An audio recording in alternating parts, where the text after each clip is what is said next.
Mother bear carrying a lost human baby begs to be let inside home. Man did something shocking. Before we get into the story, comment below where in the world you are watching from today. And if you like this story, don't forget to subscribe. The wind howled through the frozen valley, rattling the trees like restless spirits.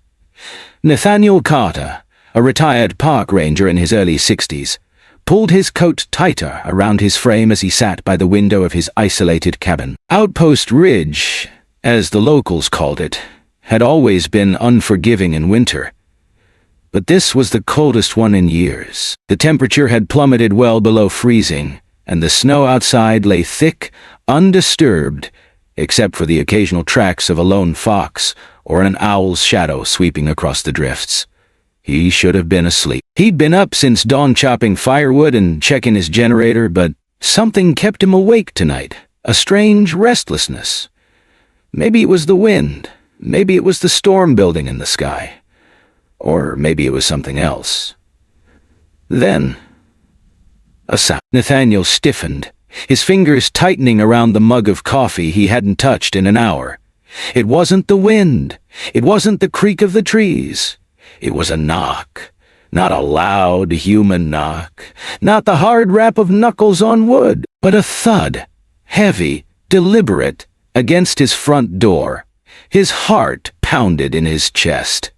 Who in their right mind would be out here at this hour? No one lived near Outpost Ridge, and no traveler in their senses would be wandering the mountains at night, especially in a storm. He reached for the rifle he kept by the fireplace and moved toward the door, his breath slow and steady despite the nerves coiling in his gut. The knocking came again. 1, 2, 3, soft but insistent. Nathaniel's fingers brushed the doorknob, hesitated. Then, carefully, he unlatched it and pulled the door open just enough to see. His breath caught in his throat. A bear. An enormous grizzly, its fur matted with ice, its hulking body casting a shadow in the pale moonlight. The beast stood just feet away, its dark eyes locked onto his.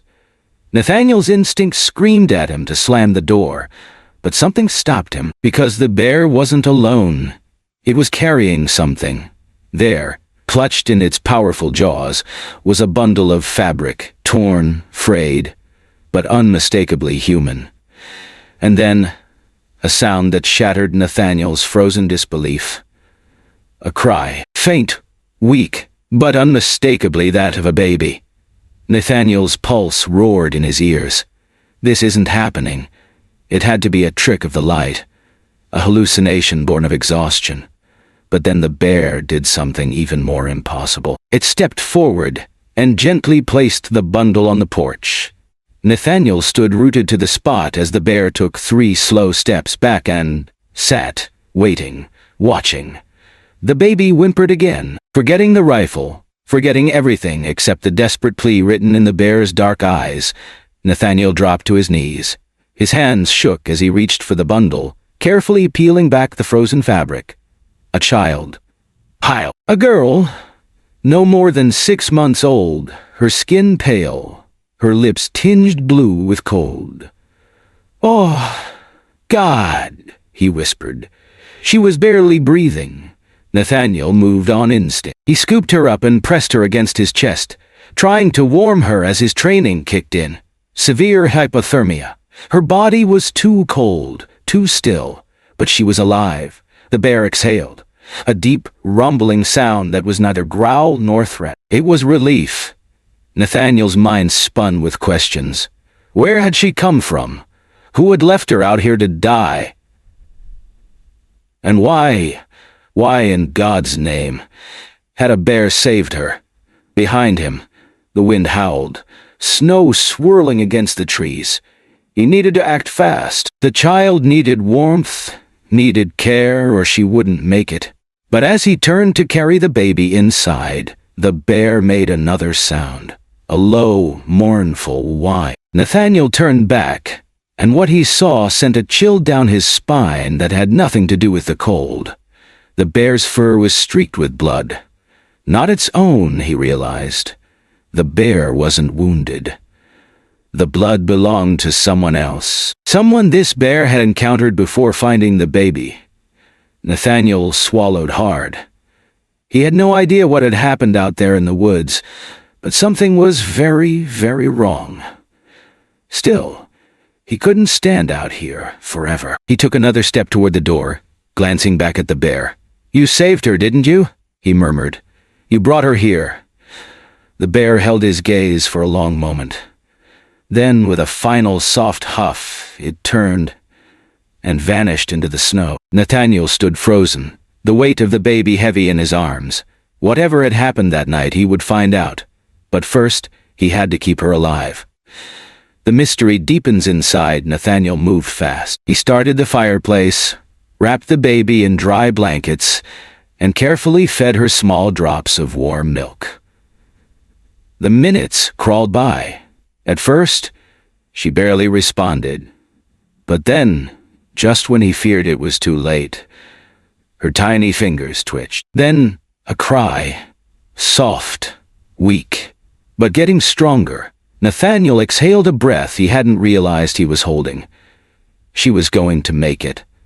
But that left him with more questions than answers. Where had she come from? What had happened in those woods? And, perhaps most unsettling of all, how had the bear known to bring her here? As he sat beside the fire, watching over the child who had somehow found her way to his doorstep, Nathaniel Carter knew one thing for certain. This was no ordinary night. And whatever had started out there in the woods, it wasn't over yet. The night the bear knocked, the wind howled through the valley, carrying with it the bitter cold of deep winter. Snowflakes danced in the pale glow of the moon, settling in thick drifts against the trees. Nathaniel Carter, a man who had spent most of his life tracking wildlife, knew the storm had claimed anyone unlucky enough to be caught in it. And yet, the baby had survived. Nathaniel sat by the hospital crib, his weathered hands resting on his knees, eyes never leaving the child. The rhythmic beeping of the monitors and the distant hum of voices from the hallway were the only sounds in the room. The little girl, Aurora, slept soundly, her tiny hands curled into fists, her breath steady. He still couldn't believe she was here, alive, safe. But what haunted him most was how she had arrived. A night unlike any other. Nathaniel had spent most of his life in the backcountry, guiding researchers, tracking wildlife, and teaching survival techniques. He was no stranger to the harshness of nature, nor to the unspoken rules of life in the wild. But nothing had prepared him for that night. 3 days ago, during his night watch at Outpost Ridge, he had heard a knock. Not the sharp rap of a human fist, not the rattle of wind against wood, but a heavy, deliberate thud against his cabin door. His fingers had instinctively moved toward his rifle as he unlatched the door, heart pounding. And there it was, a bear. Not just any bear, a massive grizzly, its fur matted with snow and ice, standing in the storm like an omen. Nathaniel had frozen. His mind screamed at him to back away, to grab his weapon. But something about the bear was different. It wasn't aggressive. It wasn't foraging. It was waiting. And in its mouth, a bundle that moved. The moment Nathaniel realized what he was looking at, his breath left him. A baby.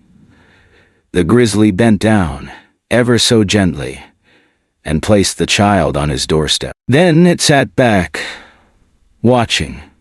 Nathaniel had spent decades tracking bears, studying them, respecting their space. But never had he seen one do something like this. He had dropped to his knees, hands trembling as he reached for the child, peeling back the frozen fabric. The baby's skin was pale, her lips tinged with blue. But when he pressed 2 fingers to her tiny neck, he felt it, a pulse, weak, fragile. But there, he had barely registered the bear's deep exhale, as if in relief. And then, just as mysteriously as it had come, the bear turned. It met Nathaniel's eyes. Something passed between them, something ancient and knowing. Then it lumbered away into the trees, swallowed by the storm, leaving behind a mystery that no one would believe. The questions no one could answer. Aurora had survived. That alone was a miracle. Medical tests had confirmed that, despite severe hypothermia, she had suffered no permanent damage. Doctors called it luck. Nathaniel called it something else. The story had spread. Officials searched the surrounding wilderness, following the bear's tracks. 2 miles from the outpost, they had found a collapsed tent buried in the snow. Near it, footprints. A woman's. A desperate wandering path that never made it out of the storm. There was no body. The snow had erased all but the evidence of her struggle. No ID. No trace of where she had come from. And then there were the bear tracks, circling the tent, following the footprints, and then carrying something away. The evidence was there for anyone willing to believe it. The bear had found the baby. The bear had chosen to save her. Nathaniel had spent his entire life believing he understood nature. He had seen the cycle of predator and prey, of survival and instinct. But what he had witnessed that night defied every rule. And one question haunted him. Why? A bond that couldn't be explained, and Nathaniel had accompanied Aurora to the hospital, unable to leave her. He told himself it was duty, that he had been there when she was found, that it made sense for him to stay. But deep down, he knew the truth. He was connected to her now, just as the bear had been. "You're growing attached," Marissa Chen, a caseworker from Child Services, observed one evening as she watched him sitting by Aurora's crib. He didn't deny it. "I can't explain it," he admitted. "I just know I was supposed to be there that night." Marissa's gaze was thoughtful. "And the bear, you think it was supposed to be there too?" Nathaniel exhaled. "I don't just think it. I know it." The media had latched onto the story. The miracle baby, as they called her. Wildlife experts debated theories. Some claimed the bear might have lost its own cub and responded to the baby's cries. Others dismissed the story as an exaggeration. But Nathaniel had looked into the bear's eyes, and he knew better. A decision to make a week later. Aurora had grown stronger. She laughed now, tiny hands reaching for the world around her. She had survived what should have been impossible. But she was still alone. No family had come forward. There were no missing child reports, no records. Nathaniel sat by her crib, her small fingers curling around his. And he made a choice. "They'll take her," he told Marissa, his voice steady. "I'll adopt her." Marissa studied him for a long time. "You know what that means," Nathaniel nodded. "She wasn't meant to be lost. She was meant to be found. If that bear could carry her through the worst night of her life, the least I can do is carry her through the rest of it." The weight of his words settled in the room like snowfall, soft but undeniable. And deep in the mountains, beneath the ancient trees, a bear paused in its morning wanderings. It lifted its nose to the brightening sky, sniffing the air. Then, as if sensing a shift in the world, "Gee, a life saved, a future rewritten." It turned and disappeared into the endless white. The storm had passed, and Aurora was home. The night the bear knocked, the wind howled through the valley, carrying with it the bitter cold of deep winter. Snowflakes danced in the pale glow of the moon, settling in thick drifts against the trees. Nathaniel Carter, a man who had spent most of his life tracking wildlife, knew that anyone caught in this storm would not survive. And yet, the baby had. Nathaniel sat by the hospital crib, his weathered hands resting on his knees, his eyes never leaving the child. The rhythmic beeping of the monitors and the distant hum of voices from the hallway were the only sounds in the room. The little girl, Aurora, slept soundly. Her tiny hands curled into fists, her breath steady. He still couldn't believe she was here, alive, safe. But what haunted him most was how she had arrived. A knock in the storm. Nathaniel had spent years in the backcountry, guiding researchers, tracking wildlife, and teaching survival techniques. He knew how to read the signs of nature, how to predict when a storm would turn deadly, and how to survive when the world turned against you. But nothing had prepared him for that night. 3 days ago, during his night watch at Outpost Ridge, he had heard a knock. Not the sharp rap of a human fist, not the rattle of wind against wood, but a heavy, deliberate thud against his cabin door. His fingers had instinctively moved toward his rifle as he unlatched the door, heart pounding. And there it was, a bear. Not just any bear. A massive grizzly, its fur matted with snow and ice, standing in the storm like an omen. Nathaniel had frozen, his instincts screaming at him to back away. But the bear was different. It wasn't growling. It wasn't foraging. It was waiting, and in its mouth, a bundle that moved. The moment Nathaniel realized what he was looking at, his breath left him. A baby. The grizzly bent down ever so gently and placed the child on his doorstep. Then it sat back, watching. Nathaniel had tracked bears for decades, respected their space, knew their ways. But never had he seen one do something like this. Hands trembling, he peeled back the frozen fabric. The baby's skin was pale, her lips tinged with blue. But when he pressed 2 fingers to her tiny neck, he felt it. A pulse. Weak. Fragile. But there, the bear exhaled. A deep rumbling sound that almost felt like relief. And then, just as mysteriously as it had come, the bear turned and disappeared into the trees, swallowed by the storm, leaving behind a mystery no one would believe. The questions no one could answer. Aurora had survived. That alone was a miracle. Medical tests had confirmed that, despite severe hypothermia, she had suffered no permanent damage. Doctors called it luck. Nathaniel called it something else. The story had spread. Officials searched the surrounding wilderness, following the bear's tracks. 2 miles from the outpost, they had found a collapsed tent buried in the snow. Near it, footprints. A woman's. A desperate, wandering path that never made it out of the storm. There was no body. The snow had erased all but the evidence of her struggle. No ID. No trace of where she had come from. And then there were the bear tracks, circling the tent, following the footprints, and then carrying something away. The evidence was there for anyone willing to believe it. The bear had found the baby. The bear had chosen to save her. Nathaniel had spent his entire life believing he understood nature. He had seen the cycle of predator and prey, of survival and instinct, but what he had witnessed that night defied every rule, and one question haunted him.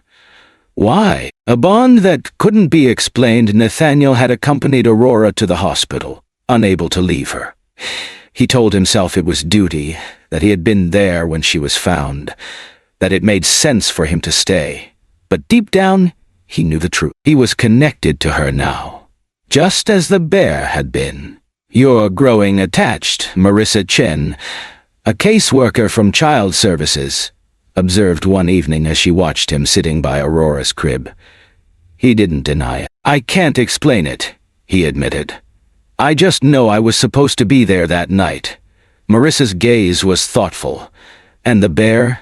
You think it was supposed to be there too?" Nathaniel exhaled. "I don't just think it. I know it." The media had latched onto the story. The miracle baby, as they called her. Wildlife experts debated theories. Some claimed the bear might have lost its own cub and responded to the baby's cries. Others dismissed the story as an exaggeration. But Nathaniel had looked into the bear's eyes, and he knew better. A decision to make a week later, Aurora had grown stronger. She laughed now, tiny hands reaching for the world around her. She had survived what should have been impossible. But she was still alone. No family had come forward. No missing child reports, no records. Nathaniel sat by her crib, her small fingers curling around his. And he made a choice. "I'll take her," he told Marissa, his voice steady. "I'll adopt her." Marissa studied him for a long time. "You know what that means." Nathaniel nodded. "She wasn't meant to be lost. She was meant to be found. If that bear could carry her through the worst night of her life, the least I can do is carry her through the rest of it."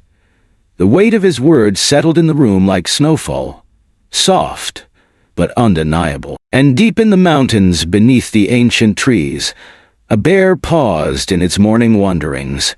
It lifted its nose to the brightening sky, sniffing the air. Then, as if sensing a shift in the world, "Wah! Life saved, a future rewritten." It turned and disappeared into the endless white. The storm had passed, and Aurora was home. The night the bear knocked, a mother's return. The snow outside the hospital window fell in thick, gentle flakes, blanketing the world in pristine white. Nathaniel Carter watched as dawn's first light reflected off the frozen cityscape. It had been a week since the night the bear came knocking. A week since the impossible happened. And now the mother had returned. Nathaniel turned his gaze from the window to the hospital bed where Karen Reynolds stirred. Her face was pale, her bandaged forehead a stark contrast against her dark hair. A soft beeping filled the room, the steady rhythm of hospital monitors marking her return to the waking world. She blinked, groggy at first. Then suddenly, panic filled her wide hazel eyes. "My baby," she gasped, trying to sit up, but the pain in her ribs stole her breath. A deep voice steadied her. "She's safe." Karen turned sharply toward the source, finding a man sitting beside her bed. Tall, weathered, with the kind of eyes that had seen too much but still held warmth. "Who are you?" Her voice was hoarse, urgent. "Where's Aurora?" The man's brows lifted slightly. "You named her Aurora?" Karen let out a breathless, relieved laugh. "Of course I did. She's my daughter." Her voice cracked with emotion. "Please, where is she?" Nathaniel's expression softened. "She's here in the hospital, 2 floors up, in perfect health. The nurses have been calling her Aurora, too." Karen closed her eyes, relief spilling over in the form of quiet tears. "It's not a coincidence," she whispered. "It's what I whispered to her every night. Sleep well under the northern lights, my little Aurora." She looked at him more carefully now. "You found us." Nathaniel hesitated. "Not exactly."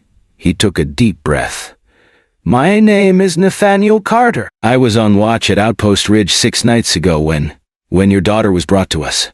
Karen's fingers gripped the hospital sheets. "Brought to you? By who?" Nathaniel met her gaze.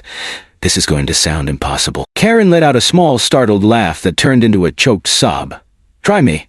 A mother's story. Karen's eyes grew distant, lost in memory. "We were camping," she said softly.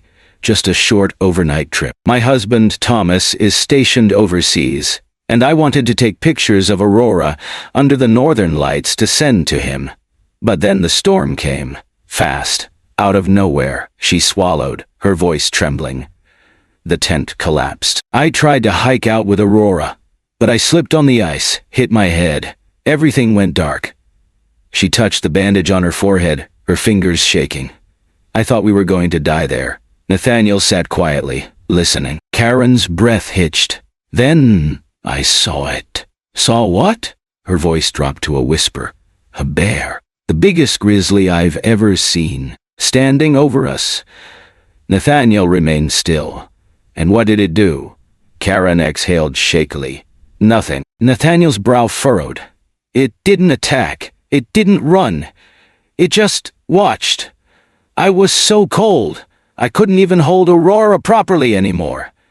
And then, I swear, the bear lay down beside us, shielding us from the wind, keeping us warm." Nathaniel nodded, his own memories of that night resurfacing. "Go on." "I must have passed out. When I woke up, Aurora was gone." Her voice cracked. "I thought the bear had—" She couldn't finish. Nathaniel leaned forward. "But it hadn't." Karen blinked, fresh tears spilling down her cheeks. "No," she whispered. "The bear came back, alone. It dragged me to a hollow tree." Nathaniel's heart pounded. "You're saying the bear didn't just take Aurora? It saved you too?" Karen nodded. "It even brought me a jacket. A ranger's jacket. I think it found it somewhere. And it stayed with me, keeping me warm." She shook her head, as if trying to make sense of it. "Somehow, I knew Aurora was safe. I don't know how. I just knew." Nathaniel pulled something from his pocket and handed it to her. Karen gasped. "My field journal," Nathaniel nodded. "We found it with you. You're a biologist?" Karen ran her fingers over the worn leather cover. "I was documenting denning behaviors of black bears for my doctorate research." A sad smile touched her lips. "Thomas always said my bear obsession would get me into trouble. Turns out it saved our lives." Nathaniel hesitated. "There's something else." Karen looked up. "The bear that saved you, it's been coming back to the outpost. Wildlife authorities want to relocate it." Karen's eyes flashed with alarm. "No, they can't. It's not just any bear." Nathaniel's brow furrowed. "What do you mean?" Karen's voice was barely above a whisper. "It's the Midnight Sentinel." "The Midnight Sentinel," Nathaniel frowned. "The what?" "It's what the local indigenous people call her. A legendary grizzly that protects lost travelers." Karen's fingers tightened around her journal. "Most scientists dismiss it as folklore, but there have been stories for generations about a massive female grizzly appearing during storms to guide people to safety." She met his gaze. "I never believed it myself, until now." Nathaniel let out a slow breath. "A week ago I would have said that's crazy." He glanced toward the door. "Now? I'm not so sure." A soft knock interrupted them. A nurse entered, pushing a small portable crib. "Someone's been very fussy without her mama," she said cheerfully. Karen's face transformed as Aurora was placed in her arms. The baby gurgled happily, tiny hands reaching for her mother's face. Nathaniel stepped back, giving them privacy. But Karen looked up, tears in her eyes. "Thank you." Nathaniel nodded. "I just followed her lead." He glanced at Aurora. She knew who to trust. His phone buzzed. A text from Captain Lowell. "Wildlife authorities postponed." Bear disappeared. No current tracks within 50 miles of the outpost. Like it vanished into thin air. Nathaniel smiled to himself. The Midnight Sentinel had completed her mission. Outside the hospital, the snow began to fall again, soft, silent, and deep in the mountains beneath the ancient trees, a bear paused, sniffing the cold air. She had done what she was meant to do. She had saved them. And now, it was time to disappear once more. A shadow in the storm, a guardian of the lost, the guardian of the north. The wind howled across the treetops, sweeping through the vast, snow-covered wilderness. Somewhere in the endless stretch of white, a bear moved silently through the forest, her massive paws leaving fleeting imprints that the wind and snow would soon erase. She had delivered the child. She had done what was needed. And now she was gone, slipping back into the legend that had carried her through the ages.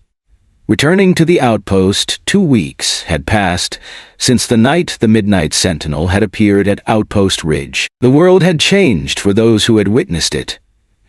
Nathaniel Carter, once a man of reason, a tracker who understood the cold laws of nature, now found himself questioning everything. The hospital had discharged Karen Reynolds, her concussion healed, her strength slowly returning. Aurora, oblivious to her miraculous rescue, thrived under her mother's care, growing chubbier and more alert with each passing day. Nathaniel sat behind the wheel of a military-issued jeep, the tires cutting a path through the snow-packed road as he drove them back to the outpost. "You don't have to do this," Karen said, watching the vast landscape pass outside the window. "The military could have arranged transport to get us home." Nathaniel kept his eyes on the road, scanning the tree line instinctively. "I want to." A silence stretched between them, one filled with unspoken thoughts. Nathaniel had visited them in the hospital every day, bringing small gifts for Aurora, updates from the outpost. A friendship had formed between them, an unspoken bond forged in the wake of something neither of them could explain. Karen studied him carefully. "You're hoping to see her again, aren't you?" Nathaniel didn't deny it. "Wouldn't you?" Karen looked down at Aurora, who slept peacefully in her car seat, her tiny chest rising and falling in steady rhythm. "I owe her everything," she whispered. As the outpost appeared on the horizon, its utilitarian buildings framed against the mountains, Nathaniel wondered, who was protecting whom? The skeptics arrived after settling in. Karen received news that 2 representatives from the Wildlife Service had arrived, an expected but unwelcome visit. At the briefing table, Dr. James Morton, an older man with a skeptical frown and wire-rimmed glasses, sat beside his younger colleague, Dr. Lila Patel, whose eager eyes shone with curiosity. "Mrs. Reynolds," Morton began, adjusting his glasses, "I understand you're a wildlife biologist specializing in ursine behavior." Karen nodded. "That's right. My dissertation focuses on denning patterns and maternal behaviors in Alaska's black bear population."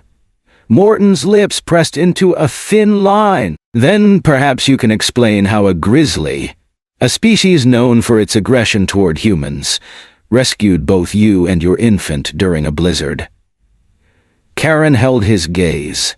"I can tell you what I experienced," she said carefully. "I can't explain it in terms that will satisfy conventional behavioral science." Dr. Patel leaned forward eagerly. "Try us." Karen took a deep breath. She recounted everything: the sudden storm, the fall, the bear's presence, and her realization that the animal wasn't a threat but a protector. Morton's frown deepened. "And you believe this bear deliberately brought your child to a military outpost for help?" "I do." Morton sighed, rubbing his temple. "Mrs. Reynolds, with all due respect, that interpretation requires us to attribute human-level reasoning to a wild animal. Have you considered that your concussion might have affected your perception?" Nathaniel, who had been standing quietly, stepped forward, his voice firm. "I didn't have a concussion, Dr. Morton, and I saw that bear gently place a baby on the ground and wait until we took her. 6 other military personnel witnessed the same thing." Morton removed his glasses, pinching the bridge of his nose. "Sergeant Carter, I don't doubt you saw a bear with an infant. What I question is the intention you're attributing to the animal. It's more likely the bear found the baby, was triggered by some confused maternal instinct, and then abandoned it upon encountering humans." Nathaniel folded his arms. "Then why did it bring the baby directly to our outpost instead of leaving her in the woods? And why did it return to Karen and keep her warm for days?" Dr. Patel, who had been silent, finally spoke up. "There are documented cases of cross-species nurturing," she said excitedly. "In Kenya, a lioness adopted antelope calves. In India, a leopard cared for a baby monkey after killing its mother. These behaviors defy conventional explanations, but they've been verified repeatedly." Morton waved a dismissive hand.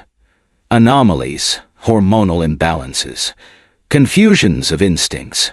Karen spoke quietly. "Or something we don't understand yet." The Midnight Sentinel. Karen leaned forward. "Dr. Morton, have you ever heard of the Midnight Sentinel?" Morton's jaw tightened. "Folk tales, legends, scientifically irrelevant." Karen held his gaze. "And yet, the Inuit and Athabascan peoples have described a protective female grizzly in this region for generations. Always a solitary female, unusually large, appearing during storms to guide lost travelers.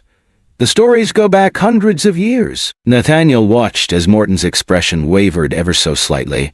"Anthropomorphization," Morton muttered. "Assigning human qualities to animals, or observations we've been too arrogant to take seriously," Karen countered. Aurora stirred against her shoulder, fussing slightly. Dr. Patel was practically vibrating with excitement. "If this bear truly exhibits unique behaviors, We should set up camera traps. Documenting it could revolutionize our understanding of bear cognition. Morton shot her a warning look. Our job is to manage wildlife, not chase fairy tales. He turned back to Nathaniel and Karen. Regardless of what you believe, this bear has become habituated to humans. That makes it dangerous. A presence in the woods later that evening, Nathaniel stood outside the outpost, watching the forest. Somewhere out there she was watching. The Midnight Sentinel. His phone buzzed with a message from Captain Lowell. Wildlife authorities postponed bear relocation. No tracks within 50 miles of the outpost. It's like it vanished. Nathaniel exhaled, his breath curling in the freezing air. In the distance, the wind carried something, a deep, resonant sound. Not a growl, not a roar. Something older. A lullaby hummed in a language beyond words. And deep in the wilderness, beneath the cold silver moon, a great bear paused, lifted her nose to the wind, and disappeared once more into legend. She had done what was needed. She had carried the child through the storm. And now, she watched from the shadows, waiting, guarding. For there would always be another lost soul. And the Midnight Sentinel would always be there. The guardians warning the snow-covered wilderness stretched endlessly before them, bathed in the soft glow of the rising sun. The trees stood silent, their branches heavy with frost, the air so still it felt as though the world itself was holding its breath. And somewhere in that vast, untamed expanse, a bear was watching. 2 weeks had passed since the Midnight Sentinel had carried a human child through the storm and into the arms of those who could protect her. 2 weeks since a mother had been reunited with her daughter, and a soldier had witnessed something that defied every rule of nature he had ever known. Now, Karen Reynolds stood at the edge of the wild once more, her daughter Aurora bundled safely against her chest, her heart pounding with both fear and determination.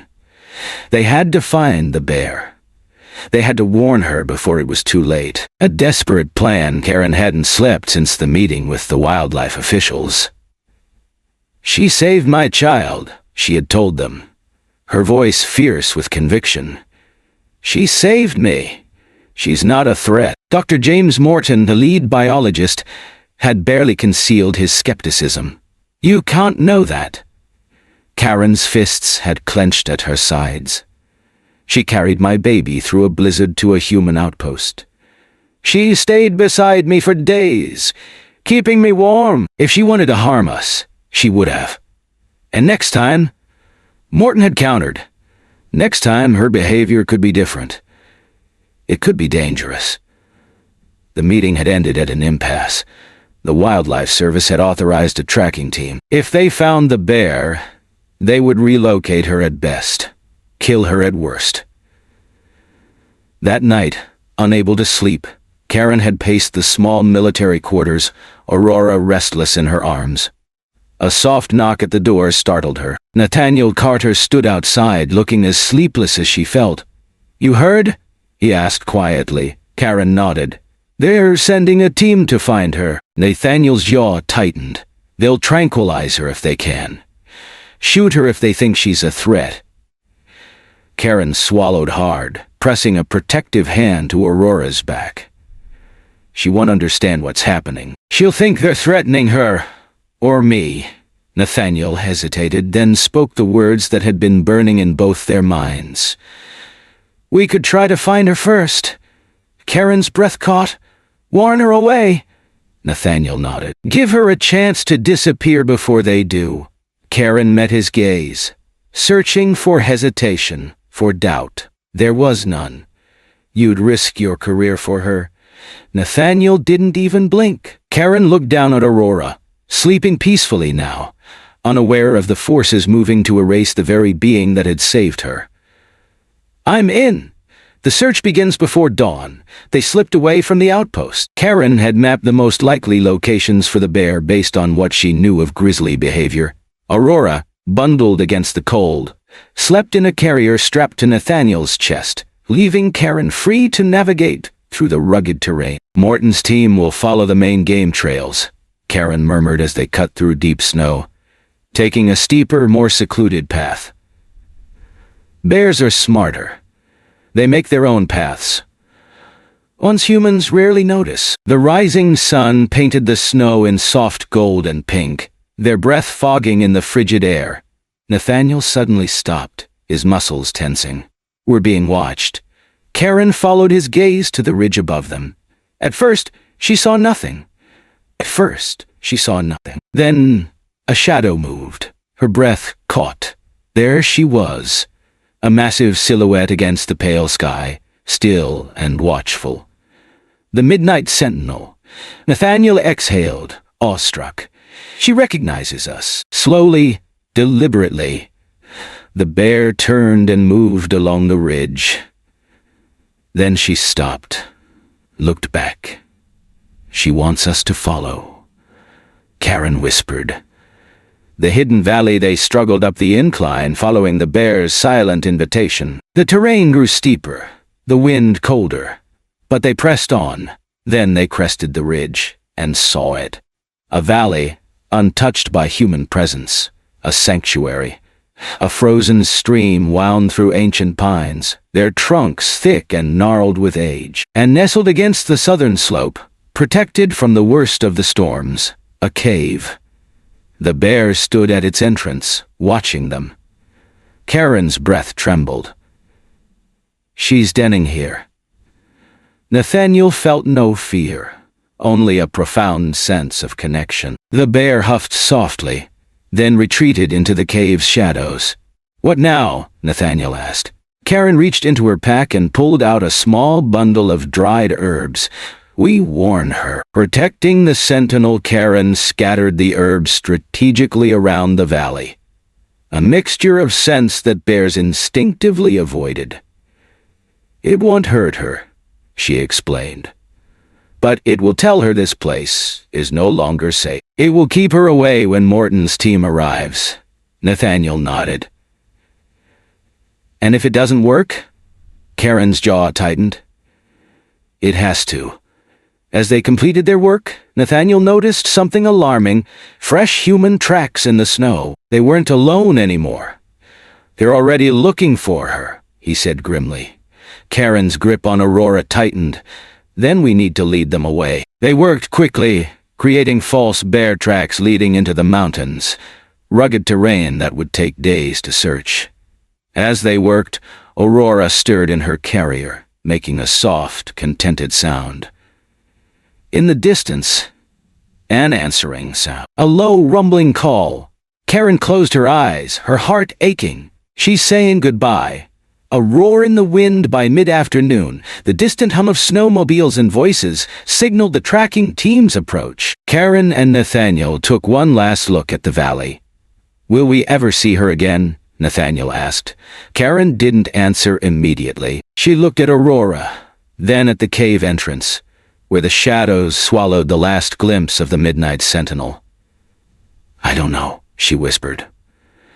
"But she'll always be watching." And as if in answer, from deep within the cave, a single powerful roar echoed through the valley.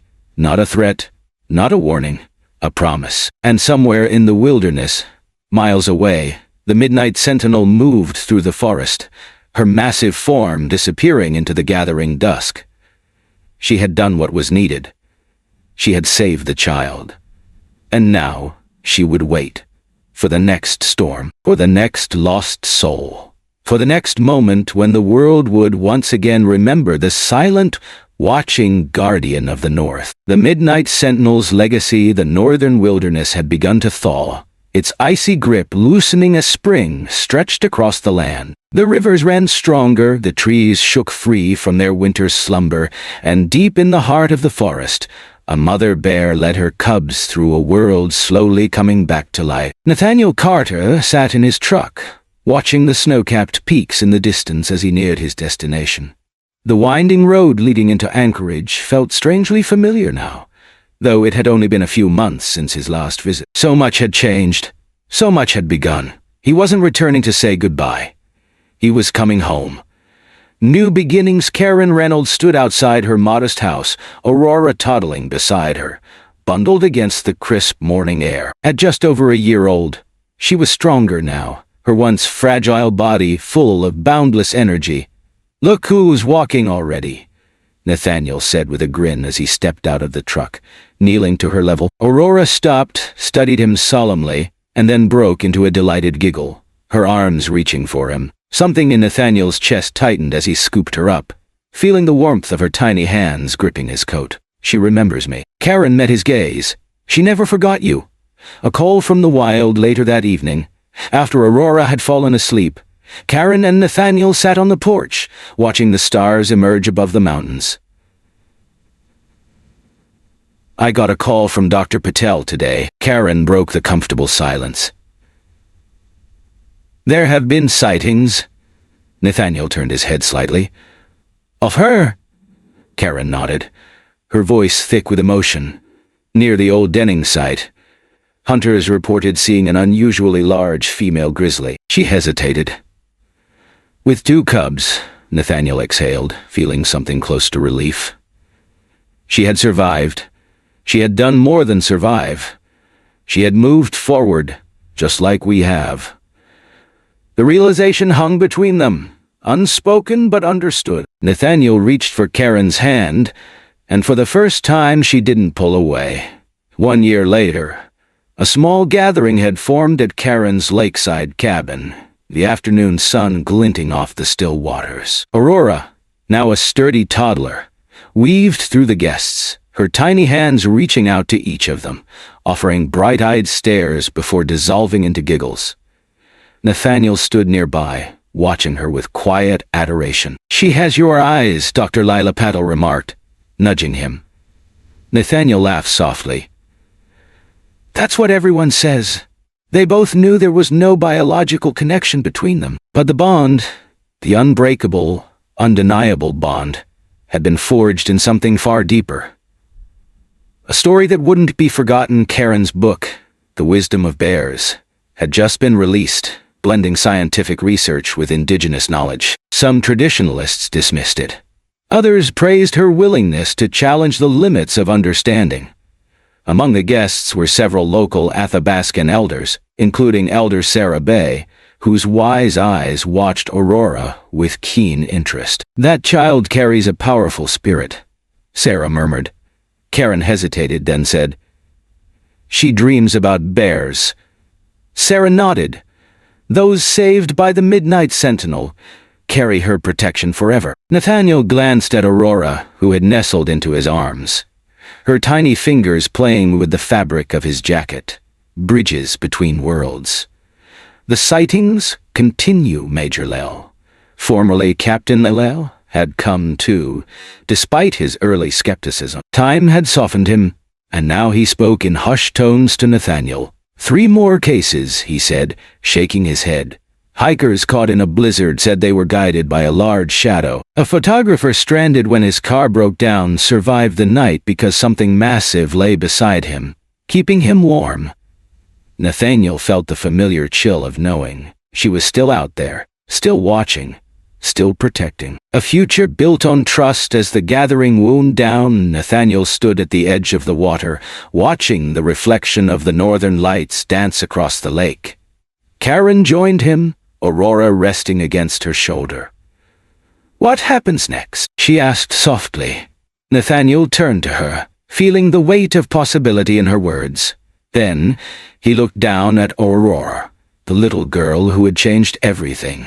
"We move forward," he said. And somewhere, deep in the wilderness, the Midnight Sentinel lifted her head to the wind.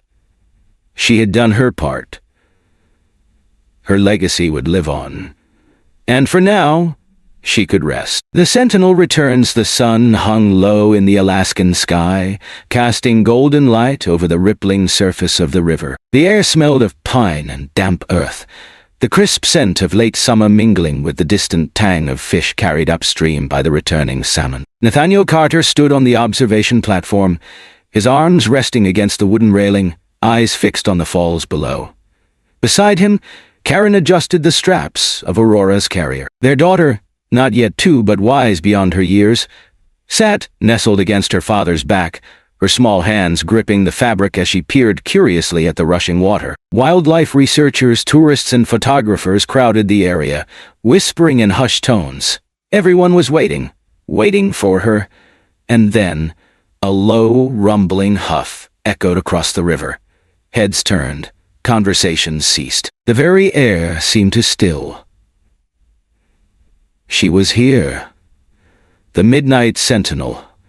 A year of change, a year had passed since Karen and Nathaniel had last seen the bear who had changed their lives. In that time, their lives had shifted in ways neither of them had expected.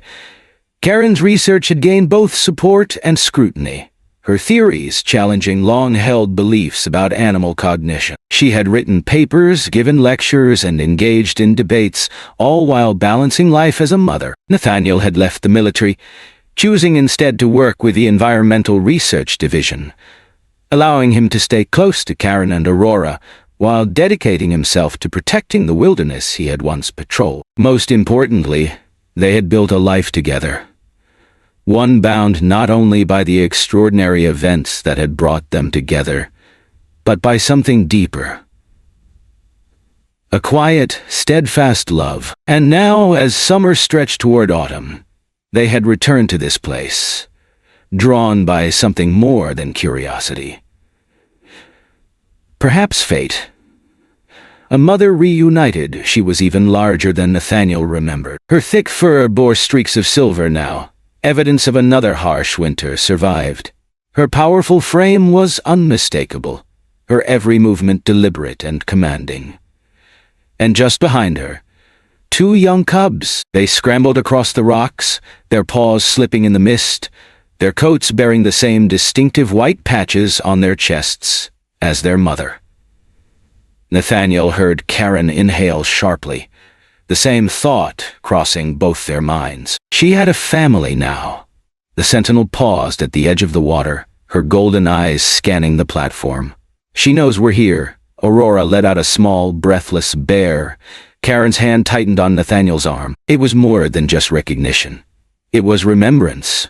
The watching eyes of the wild. No one spoke.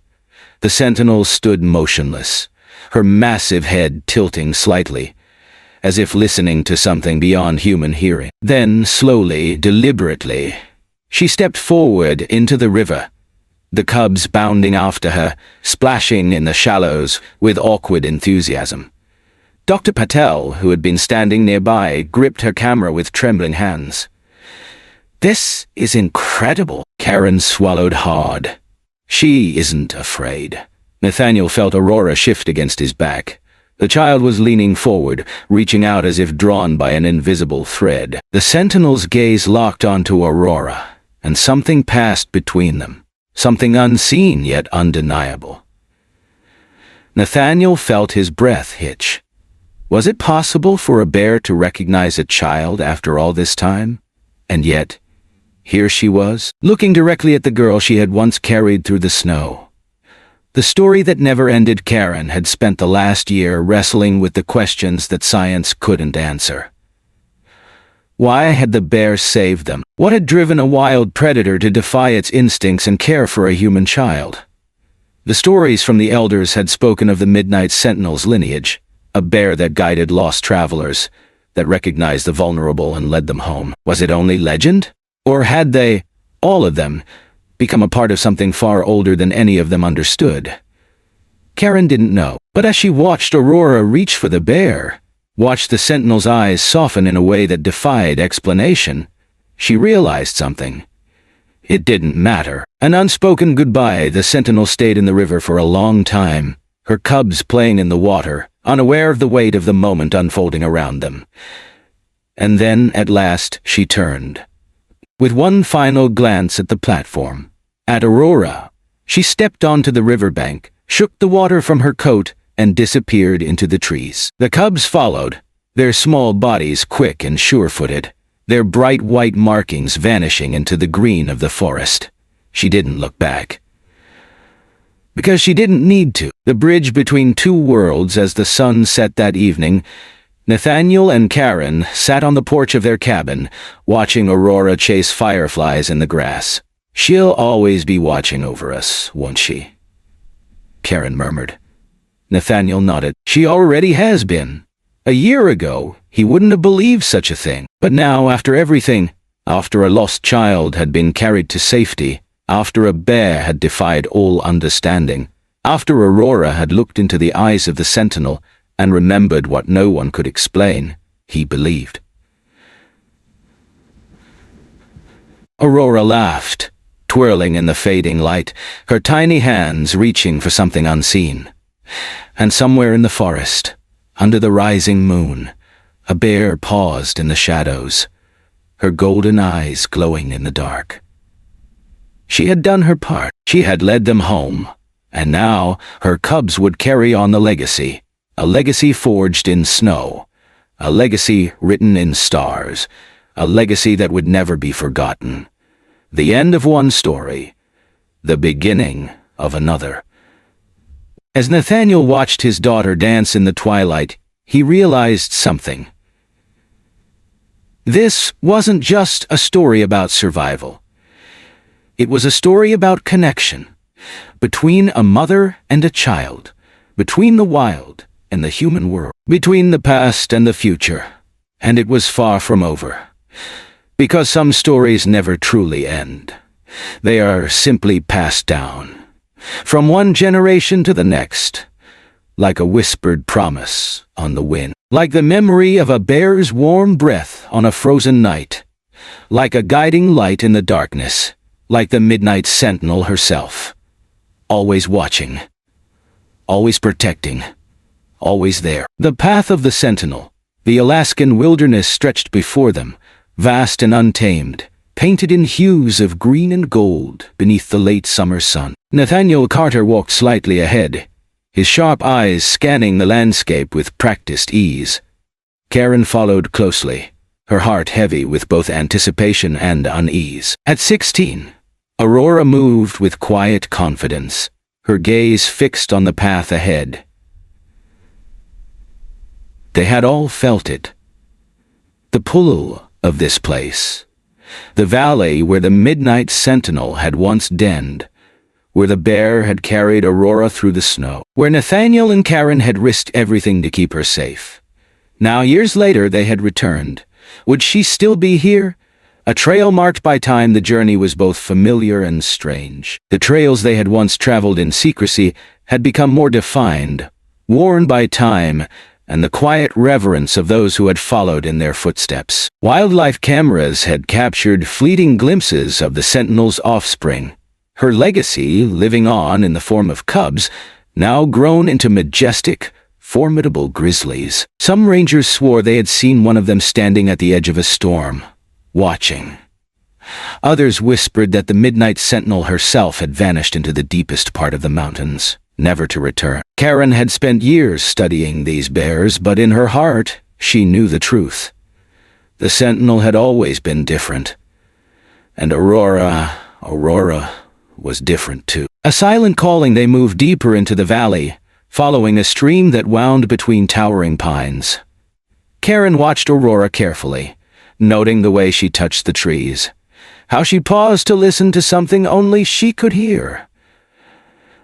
Nathaniel had always believed Aurora carried something of the sentinel within her, a bond beyond logic, beyond science.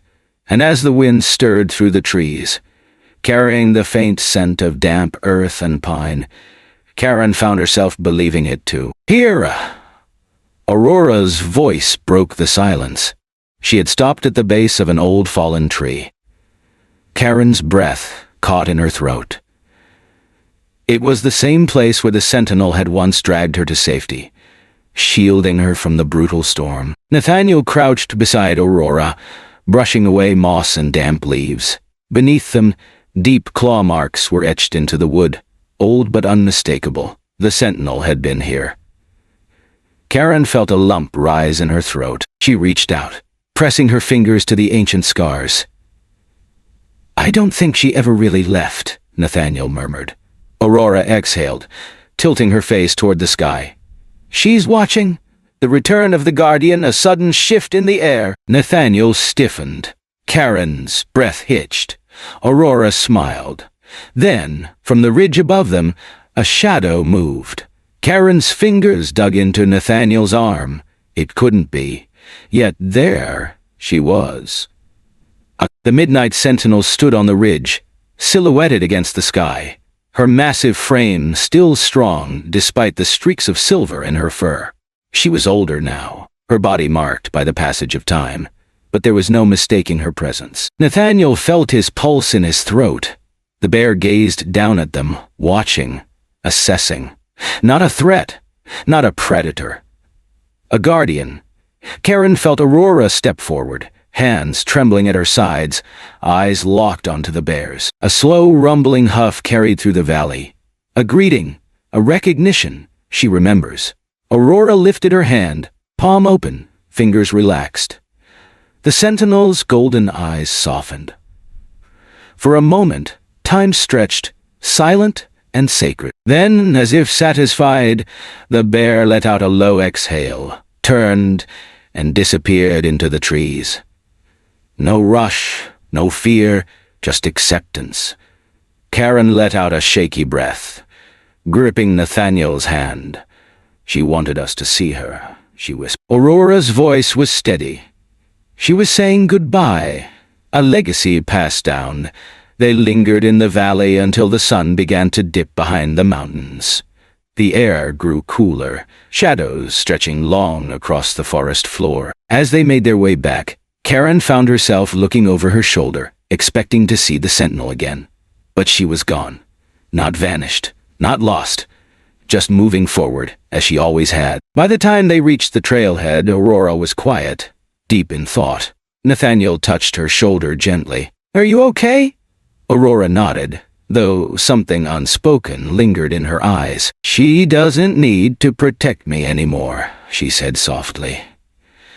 Karen's heart clenched. "Because you've grown," she murmured. "Because you've found your own way." Aurora met her gaze. "Because I understand now." The dance of the wild that night, back at their cabin, Nathaniel stood on the porch, gazing at the endless star-freckled sky. Karen joined him, wrapping her arms around herself. She really was saying goodbye, wasn't she? Nathaniel nodded. "She knows her job is done." They turned toward the window, where Aurora slept soundly, curled beneath a blanket.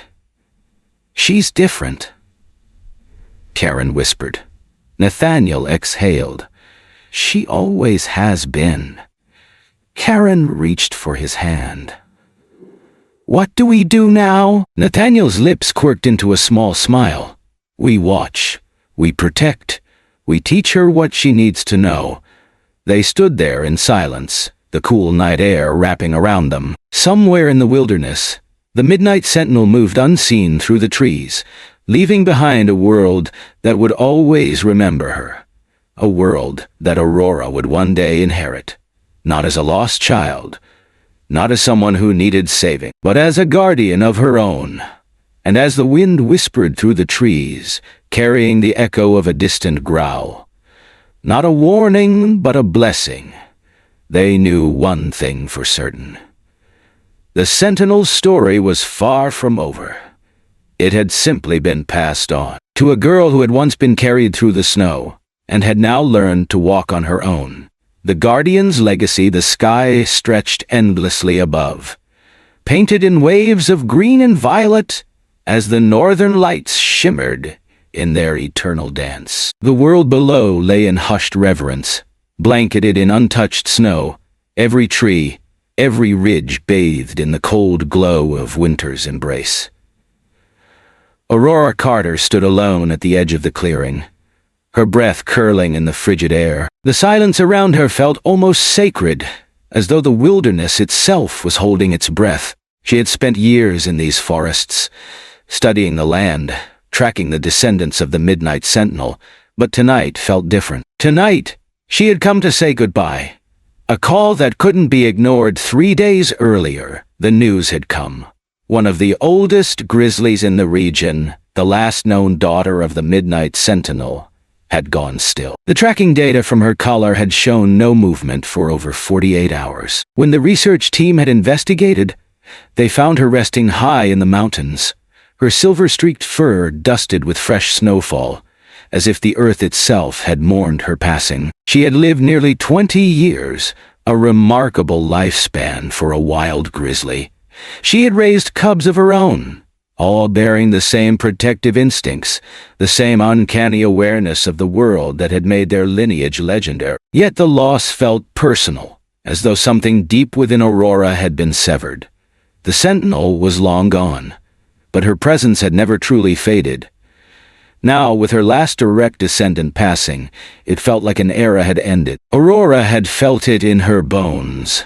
A pull, a whisper carried on the wind, urging her back to this place where everything had begun. So here she was, standing beneath the vast Alaskan sky, snow crunching softly beneath her boots, waiting for what, exactly?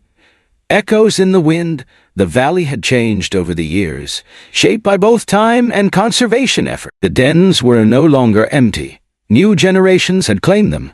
The lineage of the sentinel carried on in cubs who had never known her but still carried her instincts. Yet the clearing before her remained untouched, as though the land itself remembered. Aurora knelt in the snow, fingers brushing against the frozen earth. "I never got to say goodbye," she whispered. "Not really." The wind stirred the trees, and for a fleeting moment, she could have sworn she heard a familiar sound, a deep, resonant huff, the same low breath the midnight sentinel had exhaled all those years ago, when she had first saved a helpless infant. Aurora closed her eyes, and suddenly, she wasn't alone. The presence that never left it wasn't a sound, nor a movement, but a feeling. A presence that had watched over her since the moment she was carried through the storm. She had long believed the sentinel had left something behind in her blood, in her bones, in the way she moved through the world with a quiet awareness that others didn't understand. And now, standing in the same clearing where the midnight sentinel had once stood between life and death, she understood. This wasn't just a memory. It was a legacy. The sentinel had never truly been gone. She had become part of the land, part of the great cycle that wove through every living thing in this vast, wild place. And Aurora was part of it too. A new beginning. Snowflakes drifted lazily from the sky, catching in Aurora's hair as she knelt there, feeling the weight of something ancient and sacred settle over her. She had spent her life studying these bears, advocating for their protection, ensuring that their story, their extraordinary bond with humans, was never forgotten. But she had never truly accepted what it meant, until now. She wasn't just an observer. She was a guardian too. Slowly, Aurora rose, brushing the frost from her gloves. She turned back toward the forest, her breath steady, her heart light. There were more stories to tell, more generations to protect. The sentinel had walked her path. Now it was Aurora's turn. The circle continues as she took her first step toward home. A shadow moved in the distance. Aurora froze. It was only a flicker, a shape shifting between the trees, a massive grizzly, its fur dusted with silver, watching from the ridgeline. Not the sentinel, not one of her daughters, but something new. Aurora's breath caught, her pulse hammering in her ears.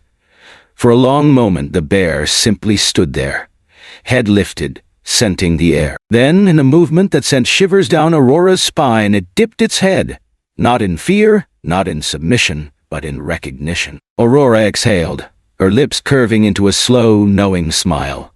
The sentinel's story wasn't over. It never would be, because the guardians remained. The sentinel's lesson: finding meaning in a disconnected world. In today's fast-paced, technology-driven world, it is easy to feel disconnected from nature, from each other, and even from ourselves. We live in a time where screens dominate our vision, where people walk through forests with earbuds drowning out the sounds of life, where the rhythms of the natural world are often seen as separate from human existence. But the story of the Midnight Sentinel and Aurora Carter reminds us of something we have nearly forgotten.